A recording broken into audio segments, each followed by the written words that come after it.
Hello everyone, welcome to my YouTube channel my future टेंजी। आज हम आप सभी के लिए बिहार शिक्षक भर्ती 4.0 इसके लिए साइंस के मोस्ट इंपॉर्टेंट क्वेश्चन लेकर के आए हैं। इसमें जो है टोटल 50 क्वेश्चन रहेंगे और ये जितने भी क्वेश्चन हैं टोटल वेरी वेरी इंपॉर्टेंट हैं। देखिए, इसमें बीपीएससी टीआरई 1 का, टीआरई 2, टीआरई 3 री एग्जाम और बीपीएससी प्रीलिम्स पीसीएस का भी क्वेश्चन इस सीरीज में करवाया जाएगा, तो आप लोग अंत तक जरूर देखिएगा। अगर आप लोग बिहार शिक्षक भर्ती 4.0 की तैयारी कर रहे हैं तो ये चैनल जो है केवल बीपीएससी टीआरई 4.0 का ही तैयारी करवा रहा है, तो आप लोग इस चैनल पर जरूर बने रहिए और चैनल को सब्सक्राइब करके बेल आइकन को प्रेस कर लीजिए। चलिए स्टार्ट करते हैं। देखिए, यहाँ पे फर्स्ट क्वेश्चन है, किस पदार्थ का उपयोग कीटाणुओं को मारने में किया जाता है? बताइए, किस पदार्थ का उपयोग जो है कीटाणुओं को मारने में किया जाता है? बताइए, चीनी का, पोटेशियम परमैंगनेट का, नमक का या फिर काला नमक का? तो बताइए वह कौन सा पदार्थ है जिसका उपयोग जो है कीटाणुओं को मारने में किया जाता है? तो देखिए, इसका करेक्ट आंसर हो जाएगा potassium permanganate. Option number second जो है करेक्ट आंसर हो जाएगा। पोटेशियम परमैंगनेट का उपयोग जो होता है ये कीटाणुओं को मारने में किया जाता है। ऑप्शन नंबर सेकंड जो है करेक्ट आंसर हो जाएगा। नेक्स्ट क्वेश्चन है, आंवला में कौन सी विटामिन सबसे अधिक पाई जाती है? बताइए, आंवला में कौन सी विटामिन सबसे अधिक पाई जाती है? बताइए, vitamin A, vitamin B, vitamin C या फिर विटामिन डी? तो देखिए, आंवला जो होता है इसमें जो है विटामिन सी प्रचुर मात्रा में मिलता है। ऑप्शन नंबर थर्ड इसका करेक्ट आंसर हो जाएगा। ऑप्शन नंबर सी जो है इसका करेक्ट आंसर हो जाएगा कि विटामिन सी जो है इसमें प्रचुर मात्रा में मिलता है। आप लोग याद रखिएगा। नेक्स्ट क्वेश्चन देखिए, पोलियो किस सूक्ष्म जीव के कारण होता है? तो बताइए, पोलियो होने का कारण क्या है? बताइए, जीवाणु से होता है, विषाणु से होता है, कवक से होता है या फिर प्रोटोजोआ से होता है? तो देखिए, पोलियो जो होता है, पोलियो एक वायरस से होने वाला रोग है। ऑप्शन नंबर सेकंड जो है करेक्ट आंसर हो जाएगा। देखिए, एड्स, पोलियो, इन्फ्लुएंजा, चेचक, खसरा, रेबीज, हर्पीज, ये सभी जो है विषाणु या फिर वायरस से होने वाले रोग हैं। लेकिन अगर पूछेगा जीवाणु से होने वाला रोग कौन कौन सा है, तो टिटनेस, टाइफाइड, क्षय रोग, डिप्थीरिया, प्लेग, काली खांसी, निमोनिया, कोड़, गोनेरिया, सिफिलिस, ये सभी जो हैं जीवाणु या फिर बैक्टीरिया से होने वाले रोग हैं। अगर पूछेगा प्रोटोजोआ से कौन कौन सा रोग होता है, तो मलेरिया, पायरिया, नींद की बीमारी, पेचिस, कालाजार, ये सब जो है प्रोटोजोआ परजीव से होने वाले रोग हैं। इसे भी आप लोगों को याद रखना है। नेक्स्ट क्वेश्चन है, आलू परिवर्तित रूप है। बताइए, आलू जो है यह किसका परिवर्तित रूप है? बताइए, जड़ का परिवर्तित रूप है, तना का, फूल का या फिर फल का? तो देखिए, आलू जो होता है ये तना का परिवर्तित रूप होता है। ऑप्शन नंबर सेकंड जो है करेक्ट आंसर हो जाएगा। आलू जो होता है यह तना का परिवर्तित रूप होता है। ऑप्शन नंबर सेकंड जो है करेक्ट आंसर हो जाएगा। नेक्स्ट क्वेश्चन है, विटामिन डी की कमी से कौन सा रोग होता है? बताइए, विटामिन डी की कमी से होने वाला रोग कौन सा है? बताइए, स्कर्वी है, बेरी है, रिकेट्स है या फिर घेंघा है? तो बताइए, विटामिन डी की कमी से होने वाला रोग कौन सा है? तो देखिए, विटामिन डी से जो होता है ये रिकेट्स हो जाता है। ऑप्शन नंबर थर्ड जो है करेक्ट आंसर हो जाएगा। और देखिए, आयोडीन की कमी से जो होता है घेंघा होता है, और बेरी जो है विटामिन बी की कमी से होता है, और स्कर्वी जो है विटामिन सी की कमी से होता है। इसे भी आप लोगों को याद रखना है। चलिए नेक्स्ट क्वेश्चन देखिए, डायबिटीज रोग से निदान पाने के लिए उपयोग किया जाता है। बताइए, डायबिटीज रोग से निदान पाने के लिए उपयोग किया जाता है।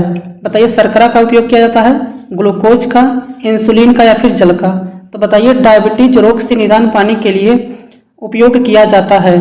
तो देखिए, डायबिटीज जो होता है यह इंसुलिन नामक हार्मोन की कमी से होता है।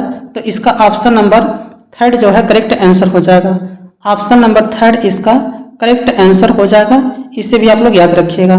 चलिए नेक्स्ट क्वेश्चन पे चलते हैं। अगला क्वेश्चन देखिए, निम्नलिखित में से किसमें लोहे की मात्रा अधिक होती है? बताइए, निम्नलिखित में से किसमें लोहे की मात्रा जो है अधिक होता है? बताइए, चावल में, सेब में, दालें में या फिर संतरा में? तो बताइए, लोहा जो है किसमें प्रचुर मात्रा में मिलता है? तो देखिए, जो सेब होता है इसमें जो है लोहा जो होता है, आयरन होता है, जो ये सबसे अधिक मात्रा में मिलता है। तो इसका ऑप्शन नंबर सेकंड जो है करेक्ट आंसर हो जाएगा। नेक्स्ट क्वेश्चन है, माँ का दूध शिशु के लिए लाभदायक होता है, इसका रीजन क्या है?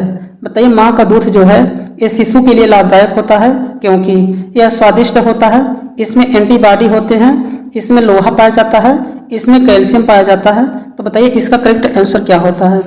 देखिए, माँ का दूध जो है ये शिशु के लिए लाभदायक होता है क्योंकि इसमें एंटीबॉडी पाया जाता है, ऑप्शन नंबर सेकंड इसका करेक्ट आंसर हो जाएगा। और देखिए जो एंटीबॉडी होता है ये जानलेवा बीमारी से लड़ने की शक्ति प्रदान करता है, ये भी बात आप लोग याद रखिएगा। जानलेवा बीमारी से लड़ने की शक्ति जो है एंटीजन के द्वारा प्राप्त की जाती है। ऑप्शन नंबर जो है इसका कौन सा करेक्ट आंसर था, तो इसका ऑप्शन नंबर जो है बी करेक्ट आंसर था। नेक्स्ट क्वेश्चन देखिए, मनुष्य के शरीर में सबसे अधिक मात्रा में कौन सा तत्व पाया जाता है? बताइए मनुष्य के शरीर में सबसे अधिक मात्रा में कौन सा तत्व पाया जाता है? बताइए आयरन, जल, कार्बन या फिर ऑक्सीजन। तो बताइए मनुष्य के शरीर में सबसे अधिक मात्रा में कौन सा तत्व पाया जाता है? तो देखिए इसका करेक्ट आंसर हो जाएगा मनुष्य के शरीर में जो है जल जो है सबसे अधिक मात्रा में पाया जाता है। ऑप्शन नंबर सेकंड इसका करेक्ट आंसर हो जाएगा। नेक्स्ट क्वेश्चन है, किस सूक्ष्म तत्व की कमी से मानव शरीर में गायटक नामक रोग होता है? बताइए किस सूक्ष्म तत्व की कमी से मानव शरीर में गायटक नामक रोग होता है? बताइए लोहा से, आयोडीन की कमी से, सोडियम या फिर कैल्शियम। तो बताइए वह कौन सा सूक्ष्म तत्व है जिसकी कमी से गायटर नामक रोग हो जाता है? तो देखिए इसका करेक्ट आंसर हो जाएगा आयोडीन की कमी से। ऑप्शन नंबर सेकंड जो है इसका करेक्ट आंसर हो जाएगा। आयोडीन की कमी से जो है मानव शरीर में गायटर नामक रोग हो जाता है। ऑप्शन नंबर सेकंड इसका करेक्ट आंसर हो जाएगा। चलिए नेक्स्ट क्वेश्चन पे चलते हैं। अगला क्वेश्चन देखिए, एड्स किसके कारण होता है? बताइए एड्स का कारण क्या है? बताइए वायरस के कारण होता है, संक्रमण के कारण होता है, प्रोटोजोआ के कारण होता है या फिर कवक के कारण होता है? तो एड्स देखिए, एड्स, पोलियो, इन्फ्लुएंजा, चेचक, खसरा, रेबीज, हर्पीज, ये सब जो है वायरस, इसी को क्या कहते हैं? विषाणु। तो इसका ऑप्शन नंबर फर्स्ट जो है करेक्ट आंसर हो जाएगा। चलिए नेक्स्ट क्वेश्चन पे चलते हैं। अगला क्वेश्चन देखिए, मानव शरीर का कौन सा अंग अंत एवं बाह्य स्रावी ग्रंथि दोनों की तरह कार्य करता है? तो बताइए मानव शरीर का कौन सा अंग है जो अंत एवं बाह्य स्रावी ग्रंथि दोनों की तरह कार्य करता है? बताइए थायराइड है, अग्नाशय है, आमाशय है या फिर यकृत है? तो देखिए इसका करेक्ट आंसर है अग्नाशय। ऑप्शन नंबर सेकंड जो है करेक्ट आंसर हो जाएगा। मानव शरीर का अग्नाशय अंग जो है अंत एवं बाह्य स्रावी दोनों तरह की कार्य करता है। ऑप्शन नंबर सेकंड जो है इसका करेक्ट आंसर हो जाएगा। चलिए नेक्स्ट क्वेश्चन पे चलते हैं। अगला क्वेश्चन देखिए, पौधे श्वसन करते हैं। बताइए पौधे श्वसन करते हैं पत्तियों के द्वारा, शाखा के द्वारा, जड़ द्वारा या फिर तना द्वारा? तो बताइए पौधों में वाष्पोत्सर्जन जो होता है किसके द्वारा होता है? बताइए इसका करेक्ट आंसर क्या हो जाएगा? तो देखिए इसका करेक्ट आंसर है पत्तियों के द्वारा। ऑप्शन नंबर फर्स्ट जो है करेक्ट आंसर हो जाएगा। चलिए नेक्स्ट क्वेश्चन पे चलते हैं। अगला क्वेश्चन देखिए, पेनिसिलिन का मुख्य स्रोत क्या होता है? बताइए पेनिसिलिन का मुख्य स्रोत क्या होता है? बताइए बैक्टीरिया है, कवक है, प्रोटोजोआ है या फिर शैवाल है? तो बताइए पेनिसिलिन का मुख्य स्रोत कौन सा है? तो देखिए इसका करेक्ट आंसर है कवक। ऑप्शन नंबर सेकंड जो है करेक्ट आंसर हो जाएगा। पेनिसिलिन जो होता है एंटीबायोटिक का एक समूह है और जो है यह कवक के द्वारा होता है और इसकी खोज जो है अलेक्जेंडर फ्लेमिंग ने की थी 1928 ईस्वी में, ये भी आपको याद रखना है।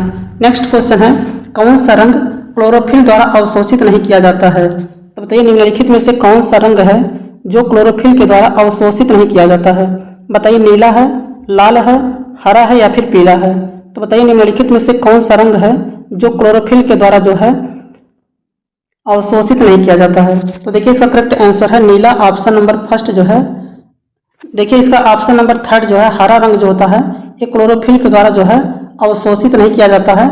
ऑप्शन नंबर थर्ड इसका करेक्ट आंसर हो जाएगा। चलिए नेक्स्ट क्वेश्चन पे चलते हैं। अगला क्वेश्चन देखिए, चिपको आंदोलन का प्रारंभ जो है कहाँ से हुआ था? बताइए चिपको आंदोलन का प्रारंभ जो है ये कहाँ से हुआ था? बताइए उत्तराखंड से, उत्तर प्रदेश से, मध्य प्रदेश से या फिर बिहार से? बताइए चिपको आंदोलन का प्रारंभ जो है ये कहाँ से नहीं हुआ था, कहाँ से हुआ था? तो देखिए चिपको आंदोलन जो है प्रारंभ हुआ था उत्तराखंड के चमोली जिला से। तो इसका ऑप्शन नंबर थर्ड जो है, ऑप्शन नंबर डी जो है करेक्ट आंसर हो जाएगा। चिपको आंदोलन के प्रणेता कौन है? सुंदरलाल बहुगुणा है। इन्हीं के नेतृत्व में जो है चिपको आंदोलन जो है प्रारंभ किया गया था और यह वृक्ष बचाओ आंदोलन से संबंधित था और 1973 ईस्वी में चमोली जिला से प्रारंभ किया गया था। ये भी बात आप लोग याद रखिएगा। नेक्स्ट क्वेश्चन है, मेढक के प्रजनन को नष्ट करने वाला रसायन कौन है? बताइए मेढक के प्रजनन को नष्ट करने वाला रसायन कौन है? बताइए बेंजीन है, यूरिया है, एड्रीन है या फिर फास्फोरस है? तो बताइए मेढक के प्रजनन को नष्ट करने वाला रसायन कौन सा है? बताइए मेढक के प्रजनन को नष्ट करने वाला रसायन कौन सा है? तो देखिए एड्रीन ऑप्शन नंबर डी जो है, ऑप्शन नंबर सी जो है करेक्ट आंसर हो जाएगा। मेढक के प्रजनन को नष्ट करने वाला रसायन जो है एड्रीन है, ऑप्शन नंबर थर्ड जो है करेक्ट आंसर हो जाएगा। चलिए नेक्स्ट क्वेश्चन पे चलते हैं। अगला क्वेश्चन देखिए, निर्जलीकरण से ग्रस्त बालक के शरीर में किस पदार्थ की कमी हो जाती है? बताइए निर्जलीकरण से ग्रस्त बालक के शरीर में किस पदार्थ की कमी हो जाती है? बताइए लवण का, जल का, लवण एवं जल का या फिर रक्त का। तो बताइए निर्जलीकरण से ग्रस्त बालक के शरीर में किस पदार्थ की कमी हो जाती है? तो देखिए इसका करेक्ट आंसर हो जाएगा लवण तथा जल की कमी हो जाती है, ऑप्शन नंबर सी जो है करेक्ट आंसर हो जाएगा। निर्जलीकरण से ग्रस्त बालक के शरीर में किस पदार्थ की कमी हो जाती है?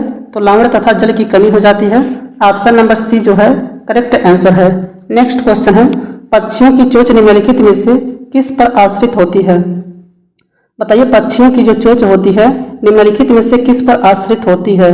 बताइए पक्षियों के पंजों पर, पक्षियों के पैर पर, भोजन के प्रकार पर, इनमें से सभी। तो बताइए पक्षियों की जो चोंच होती है निम्नलिखित में से किस पर आश्रित होती है? तो देखिए इसका करेक्ट आंसर है भोजन के प्रकार पर, ऑप्शन नंबर थर्ड जो है करेक्ट आंसर हो जाएगा। चलिए नेक्स्ट क्वेश्चन पे चलते हैं। अगला क्वेश्चन देखिए, खाद्य श्रृंखला के अनुसार मनुष्य निम्नलिखित में से कौन से वर्ग में आता है? बताइए खाद्य श्रृंखला के अनुसार मनुष्य निम्नलिखित में से किस वर्ग में आता है?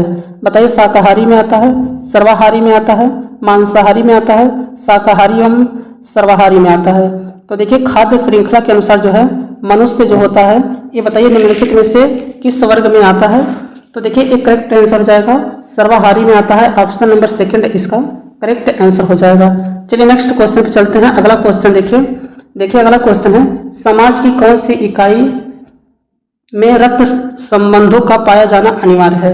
बताइए समाज की कौन सी इकाई में रक्त संबंधों का पाया जाना अनिवार्य है? बताइए परिवार है, गांव है, समुदाय है या फिर पास पड़ोस। बताइए समाज की कौन सी इकाई में रक्त संबंधों का पाया जाना अनिवार्य है? तो देखिए इसका करेक्ट आंसर है परिवार, ऑप्शन नंबर फर्स्ट जो है करेक्ट आंसर हो जाएगा। समाज की कौन सी इकाई में रक्त संबंधों का पाया जाना अनिवार्य है? तो परिवार, ऑप्शन नंबर फर्स्ट इसका करेक्ट आंसर हो जाएगा। नेक्स्ट क्वेश्चन देखिए बिहार शिक्षक पात्रता परीक्षा, ये सब पूछा गया क्वेश्चन है, 2012 में जब एग्जाम हुआ था तब पूछा गया था। देखिए पौधों में प्रकाश संश्लेषण द्वारा भोजन बनाने की प्रक्रिया में निम्नलिखित में से कौन से ऊर्जा का प्राथमिक स्रोत है? बताइए पौधों में प्रकाश संश्लेषण द्वारा भोजन बनाने की प्रक्रिया में निम्नलिखित में से कौन ऊर्जा का प्राथमिक स्रोत है? बताइए भोजन है, पौधे का तना है, सूर्य का प्रकाश है या फिर मनुष्य है। तो बताइए इसका करेक्ट आंसर क्या हो जाएगा? तो देखिए सूर्य का प्रकाश, ऑप्शन नंबर थर्ड जो है करेक्ट आंसर हो जाएगा। पौधों में प्रकाश संश्लेषण द्वारा भोजन बनाने की प्रक्रिया में निम्नलिखित में से कौन ऊर्जा का प्राथमिक स्रोत है? तो सूर्य के प्रकाश के द्वारा पौधे जो होते हैं भोजन अपना बनाते हैं, तो इसका option number third correct answer था। नेक्स्ट क्वेश्चन देखिए, एक रोगी को लगातार घाव से रक्त बह रहा है, रोगी को कौन से विटामिन की कमी के द्वारा लगातार रक्त बह रहा है? बताइए विटामिन के की कमी के कारण, विटामिन ए की कमी के कारण, विटामिन डी की कमी के कारण या फिर विटामिन बी की कमी के कारण। देखिए विटामिन जब के की कमी होता है तो रक्त का थक्का नहीं जमता है, ऑप्शन नंबर फर्स्ट जो है करेक्ट आंसर हो जाएगा। अगर पूछेगा किस प्रोटीन के कारण जो है रक्त का थक्का नहीं जमता है, तो फाइब्रिनोजन के कारण, किसके कारण? फाइब्रिनोजन के कारण जो है रक्त का थक्का नहीं जमता है। अगर पूछेगा किस तत्व या फिर आयरन के कारण जो है रक्त का थक्का नहीं जमता है, तो कैल्शियम आयन के कारण। अगर पूछेगा कि रक्त का कौन सा कण है जिसके कारण जो है रक्त का थक्का नहीं जमता है, तो प्लेटलेट्स, ये भी बात आप लोग याद रखिएगा। तो प्लेटलेट्स के कारण हो गया, फाइब्रिनोजन के कारण हो गया, उसके बाद कैल्शियम आयन के कारण हो गया और प्लेटलेट्स, इन सभी के कारण जो है रक्त का थक्का नहीं जमता है, ये भी आप लोग याद रखिएगा। नेक्स्ट क्वेश्चन है, निम्नलिखित में से कौन सा युग्म ठीक नहीं है? बताइए निम्नलिखित में से कौन सा युग्म है जो ठीक नहीं है? बताइए खनिज तेल बायोगैस है, जैव कचरा बायोगैस है, पशुमल बायोगैस है या फिर मानवमल बायोगैस है। तो बताइए निम्नलिखित में से कौन सा युग्म है जो ठीक नहीं है? तो देखिए मानवमल जो होता है, ऑप्शन नंबर डी, देखिए इसका ऑप्शन नंबर फर्स्ट जो है खनिज तेल जो है ये बायोगैस नहीं है, तो इसका ऑप्शन नंबर फर्स्ट जो है करेक्ट आंसर हो जाएगा। ऑप्शन नंबर फर्स्ट इसका करेक्ट आंसर हो जाएगा। चलिए नेक्स्ट क्वेश्चन पे चलते हैं। अगला क्वेश्चन देखिए, अगला क्वेश्चन है पर्यावरण अध्ययन का मुख्य उद्देश्य क्या है? बताइए पर्यावरण अध्ययन का मुख्य उद्देश्य क्या है। बताइए पर्यावरण अध्ययन का मुख्य उद्देश्य क्या है। पर्यावरण से सामंजस्य बनाना, जीव संरक्षण, प्रदूषण उन्मूलन, इनमें से सभी। तो बताइए पर्यावरण अध्ययन का मुख्य उद्देश्य क्या है। तो देखिए पर्यावरण अध्ययन का मुख्य प्रमुख उद्देश्य जो है पर्यावरण से सामंजस्य बनाना, ये भी है, जीव संरक्षण भी है, प्रदूषण उन्मूलन भी है। तो उपयुक्त में से जो है एक से अधिक या फिर उपयुक्त में से सभी, ऑप्शन नंबर डी जो है करेक्ट आंसर हो जाएगा। चलिए नेक्स्ट क्वेश्चन पे चलते हैं। अगला क्वेश्चन देखिए, वनस्पति तेलों को घी में परिवर्तित किया जाता है। बताइए वनस्पति तेल को घी में परिवर्तित किया जाता है। बताइए एंजाइम द्वारा, हाइड्रोजनीकरण द्वारा, विहाइड्रोजनीकरण द्वारा या फिर ऑक्सीजन के द्वारा। तो बताइए वनस्पति तेल को घी में परिवर्तित किया जाता है किसके द्वारा। तो देखिए इसका करेक्ट आंसर हो जाएगा हाइड्रोजनीकरण के द्वारा। ऑप्शन नंबर सेकंड जो है करेक्ट आंसर हो जाएगा।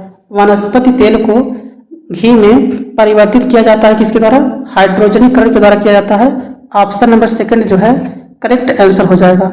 चलिए नेक्स्ट क्वेश्चन पे चलते हैं। अगला क्वेश्चन देखिए, भोजन में मंड परीक्षण के लिए निम्न में से कौन से रसायन की आवश्यकता होती है। बताइए भोजन में मंड परीक्षण के लिए निम्न में से कौन से रसायन की आवश्यकता होती है। बताइए कास्टिक सोडा का, आयोडीन के घोल का, खाने वाला सोडा है, कॉपर सल्फेट या घोल है। तो बताइए मंड का परीक्षण करने के लिए जो है किसका प्रयोग किया जाता है।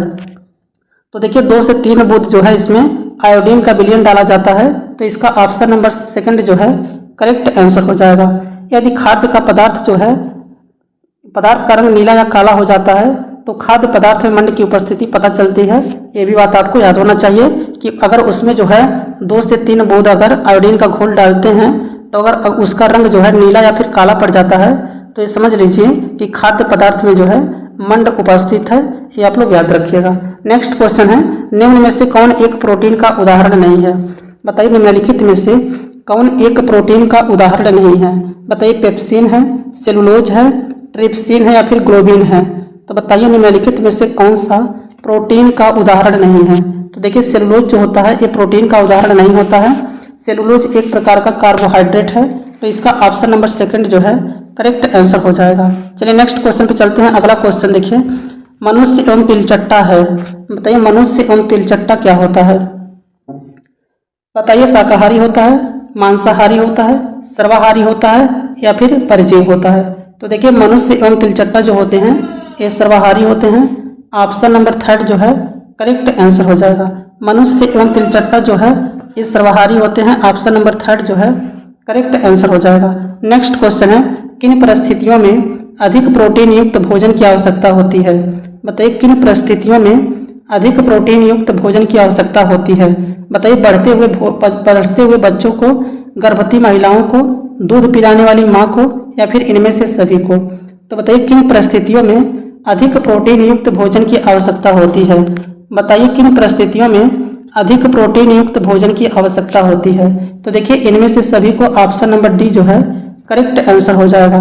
किन परिस्थितियों में प्रोटीन की अधिक आवश्यकता होती है। तो बढ़ते हुए बच्चों को भी प्रोटीन चाहिए, गर्भवती महिलाओं को भी प्रोटीन चाहिए, दूध पिलाने वाली माँ को भी प्रोटीन चाहिए। तो इनमें से सभी ऑप्शन नंबर डी जो है करेक्ट आंसर हो जाएगा। निम्न में से कौन सा तत्व पौधों की वृद्धि के लिए सूक्ष्म पोषक तत्व होगा। बताइए निम्न में से कौन सा तत्व है जो पौधों की वृद्धि के लिए सूक्ष्म तत्व होगा। तो बताइए इसका करेक्ट आंसर क्या हो जाएगा। तो देखिए अगर इसका करेक्ट आंसर की बात करें तो इसका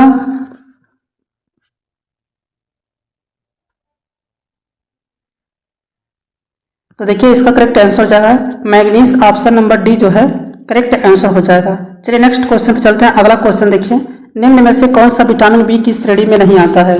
बताइए निम्नलिखित में से कौन सा विटामिन बी की श्रेणी में नहीं आता है। बताइए B10, B12, B9 या फिर B6। तो बताइए निम्न में से कौन सा विटामिन है जो विटामिन बी की श्रेणी में नहीं आता है। तो देखिए इसका करेक्ट आंसर हो जाएगा B10 जो होता है एक विटामिन बी की श्रेणी में नहीं आता है।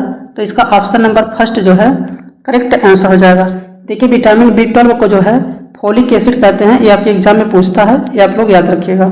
चलिए नेक्स्ट क्वेश्चन पे चलते हैं। अगला क्वेश्चन देखिए, टाइफाइड बुखार का प्रमुख कारण क्या है। बताइए टाइफाइड बुखार का प्रमुख कारण क्या है।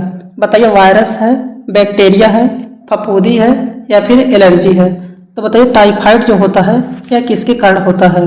तो देखिए टाइफाइड जो है बैक्टीरिया से होने वाला रोग है। ऑप्शन नंबर सेकंड जो है करेक्ट आंसर हो जाएगा। टिटनेस, हैजा, टाइफाइड, डिप्थीरिया, प्लेग, काली खांसी, निमोनिया, गोनोरिया, सिफिलिस, ये सब जो होते हैं बैक्टीरिया से होने वाले रोग हैं। टाइफाइड को ही मियादी बुखार भी कहते हैं और इसकी जांच जो है बिडाल टेस्ट, जांच को जो है बिडाल टेस्ट कहते हैं। ये भी आप लोग याद रखिएगा।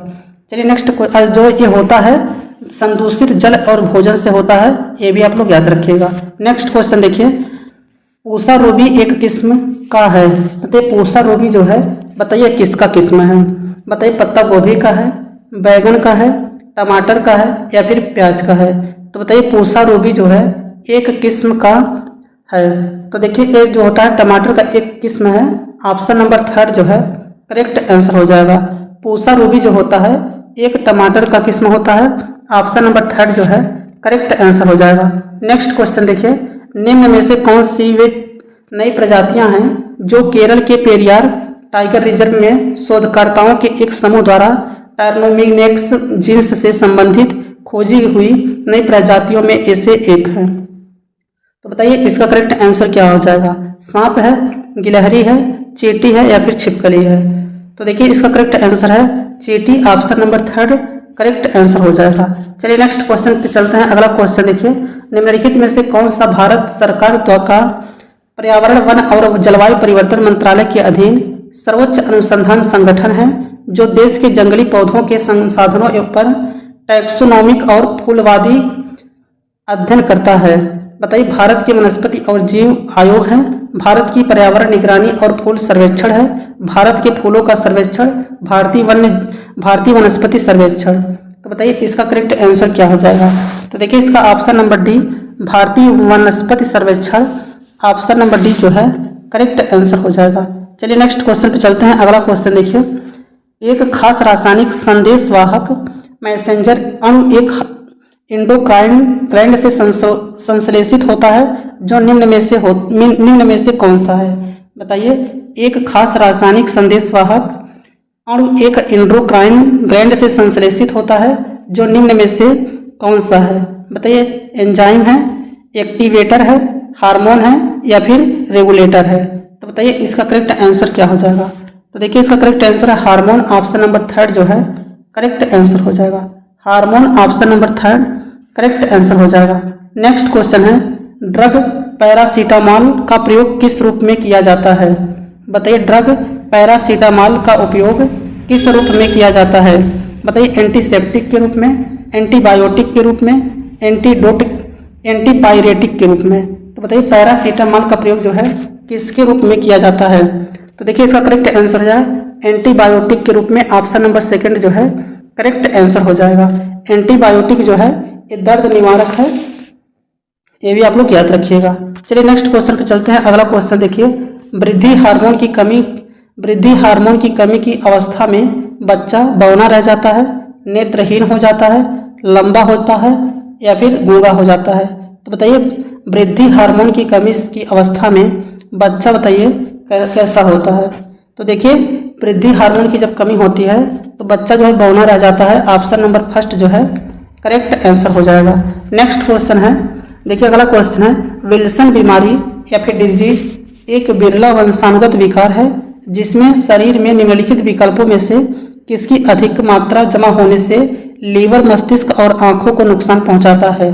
तो बताइए विल्सन नामक रोग जो है किसकी अधिकता से होता है। बताइए लोहा से, तांबा से, एल्यूमिनियम या फिर जस्ता। तो बताइए विल्सन नामक बीमारी जो है, विल्सन नामक डिजीज जो है किसकी अधिकता से होने वाला रोग है। तो देखिए कापर की अधिकता से होता है और कापर को ही तांबा कहते हैं। तो इसका ऑप्शन नंबर सेकंड जो है करेक्ट आंसर हो जाएगा। विल्सन नामक रोग जो है ये कापर की अधिकता से होने वाला रोग है। ऑप्शन नंबर सेकंड इसका करेक्ट आंसर हो जाएगा। अगर पूछेगा नाइट्रेट की अधिकता से कौन सा रोग होता है तो ब्लू बेबी सिंड्रोम होता है। ब्लू बेबी सिंड्रोम जो है नाइट्रेट की अधिकता से होता है, ये भी आप लोग याद रखिएगा। अगर पूछेगा कि पारा की अधिकता से कौन सा बीमारी होता है तो मीनी माता होता है, ये भी आप लोग याद रखिएगा। मीना माता रोग जो है पारा की अधिकता से होता है, ये भी आप लोगों को याद रखना है। बताइए कैंडियम की अधिकता से कौन सा बीमारी होता है। बताइए कैंडियम की अधिकता से कौन सा बीमारी होता है? तो देखिए इटाई इटाई नामक रोग होता है। और अगर पूछेगा कि कोयला से कौन सा होता है तो ब्लैक लैंग से होता है, ये भी आप लोग याद रखिएगा। चलिए नेक्स्ट क्वेश्चन पे चलते हैं। अगला क्वेश्चन देखिए, मानव शरीर में श्वसन पिगमेंट को क्या कहा जाता है? बताइए मानव शरीर में श्वसन पिगमेंट को क्या कहा जाता है? बताइए मेलानिन कहते हैं, मायोग्लोबिन कहते हैं, या फिर रेडाप्सिन कहते हैं, या फिर हीमोग्लोबिन कहते हैं। तो बताइए मानव शरीर में श्वसन पिगमेंट को क्या कहा जाता है? बताइए मानव शरीर में श्वसन पिगमेंट को क्या कहा जाता है?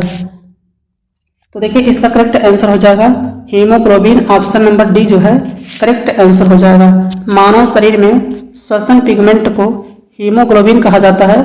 ऑप्शन नंबर डी जो है करेक्ट आंसर हो जाएगा। चलिए नेक्स्ट क्वेश्चन पे चलते हैं। अगला क्वेश्चन देखिए, पाचन के बाद प्रोटीन किसमें परिवर्तित हो जाता है? बताइए पाचन के बाद जो है प्रोटीन किसमें परिवर्तित हो जाता है? कार्बोहाइड्रेट में, स्टार्च में, लिपिड्स में, एमिनो एसिड में। तो बताइए प्रोटीन के पाचन के बाद जो है प्रोटीन किसमें परिवर्तित हो जाता है? तो देखिए अमीनो एसिड में। ऑप्शन नंबर डी जो है करेक्ट आंसर हो जाएगा। और देखिए प्रोटीन का पाचन जो है कौन सा एंजाइम करता है? तो पेप्सिन करता है, ये भी आप लोग याद रखिएगा।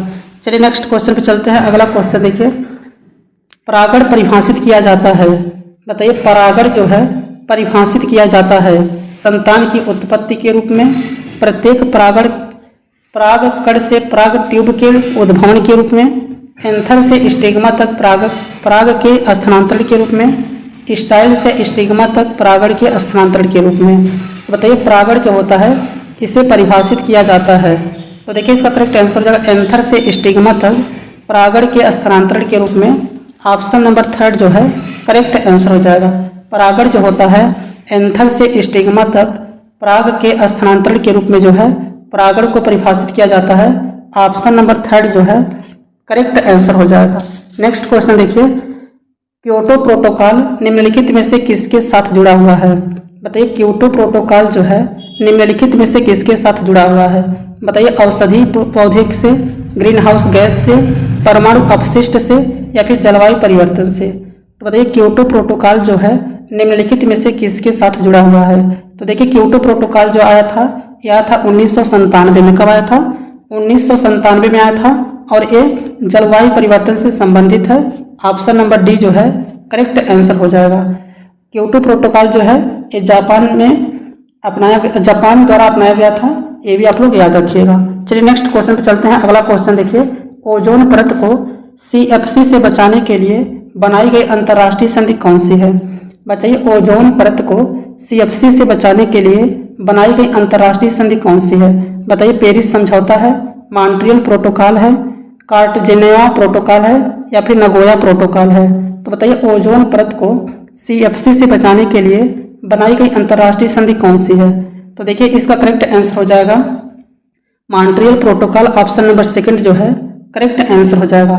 मॉन्ट्रियल प्रोटोकॉल जो है 16 सितंबर 1987 को जो है इस पे सहमति मिली थी और 1 जनवरी 1989 को है यह लागू हुआ था। और ओजोन दिवस जो है मनाया जाता है 16 सितंबर को। ये भी आपके एग्जाम में पूछा जाता है, इसे भी आप लोगों को याद रखना है। चलिए नेक्स्ट क्वेश्चन देखिए, जापान में योकोहामा सम्मेलन 1994 में किस मुद्दे पर आयोजित किया गया था? बताइए जापान में योकोहामा सम्मेलन जो था 1994 में ये किस मुद्दे पर आयोजित किया गया था? बताइए जैव विविधता, मरुस्थलीकरण, आपदा जोखिम में कमी, गैर नवीनीकरण ऊर्जा। तो बताइए इसका करेक्ट आंसर क्या हो जाएगा? तो देखिए इसका करेक्ट आंसर है ऑप्शन नंबर थर्ड, आपदा जोखिम में कमी। ऑप्शन नंबर थर्ड इसका करेक्ट आंसर हो जाएगा। चलिए नेक्स्ट क्वेश्चन पे चलते हैं। अगला क्वेश्चन देखिए, ब्लू बेबी सिंड्रोम एक बीमारी है जो निम्न में से किसकी वजह से होता है? हम आपको बताए भी हैं कि ब्लू बेबी सिंड्रोम जो है ये बताइए किसकी अधिकता से होता है? पारा की अधिकता से, नाइट्रेट की अधिकता से, लीड की अधिकता से, या फिर आर्सेनिक की अधिकता से। तो देखिए ये ब्लू बेबी सिंड्रोम जो होता है ये नाइट्रेट की अधिकता से होता है। ऑप्शन नंबर सेकंड जो है करेक्ट आंसर हो जाएगा। नाइट्रेट की अधिकता से जो है ब्लू बेबी सिंड्रोम हो जाता है, और पारा की अधिकता से जो है मिनी माता रोग हो जाता है, कापर की अधिकता से विल्सन नामक बीमारी हो जाता है, और कैल्शियम की अधिकता से इटाई नामक रोग हो जाता है, और कोयला से ब्लैक लंग्स होता है। ये भी आप लोगों को याद रखना है। चलिए नेक्स्ट क्वेश्चन पे चलते हैं। अगला क्वेश्चन देखिए, निम्नलिखित पौधों में से कौन सा कीट भक्षी है? बताइए निम्नलिखित पौधों में से कौन सा कीट भक्षी है? तो देखिए कीट भक्षी जो है नेपेंथिस होता है। ऑप्शन नंबर फर्स्ट जो है करेक्ट आंसर हो जाएगा।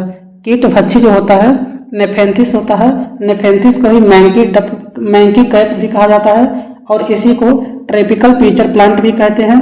इसी को डायोनिया भी कहते हैं। इसी को घटप्रढ़ी भी कहते हैं। इसी को यूके प्लेटेरिया भी कहते हैं। ये भी बात आप लोग याद रखिएगा, कोई भी नाम आपसे पूछ सकता है। नेक्स्ट क्वेश्चन देखिए, निम्न में से कौन मीठे पानी की मछली है? बताइए निम्नलिखित में से कौन मीठे पानी की मछली है? बताइए रोहू है, चुन्नी है, काट है या फिर टूना है? तो बताइए निम्नलिखित में से कौन मीठे पानी की मछली है? तो देखिए रोहू जो होती है ये मीठे पानी की मछली है। ऑप्शन नंबर फर्स्ट जो है करेक्ट आंसर हो जाएगा। रोहू जो है ये मीठे पानी की मछली है। ऑप्शन नंबर फर्स्ट जो है करेक्ट आंसर हो जाएगा। नेक्स्ट क्वेश्चन है, मेसोथेलेमियोमा फेफड़ों के कैंसर का एक प्रकार है जो होता है। तो बताइए मेसोथेलियोमा जो है यह किसके कारण होता है? बताइए कोयला के कारण होता है, अभ्रक के कारण होता है, मीका के कारण होता है या फिर बॉक्साइट के कारण होता है? तो देखिए मेसोथेलियोमा जो है यह होता है अभ्रक के कारण। किसके कारण होता है? अभ्रक के कारण होता है। ऑप्शन नंबर सेकंड जो है करेक्ट आंसर हो जाएगा। अगर आप लोगों को वीडियो अच्छा लगा हो तो वीडियो को लाइक कर दीजिएगा। चैनल पर पहली बार आए तो चैनल को सब्सक्राइब कर लीजिएगा। और अगर आप लोग बिहार शिक्षक भर्ती की तैयारी कर रहे हैं तो माय फ्यूचर 10G केवल बिहार शिक्षक भर्ती का ही तैयारी करवा रहा है, तो आप लोग अच्छे से इस पर बने रहिए और अपने तैयारी को अच्छा दिशा दीजिए। Thanks for watching this video.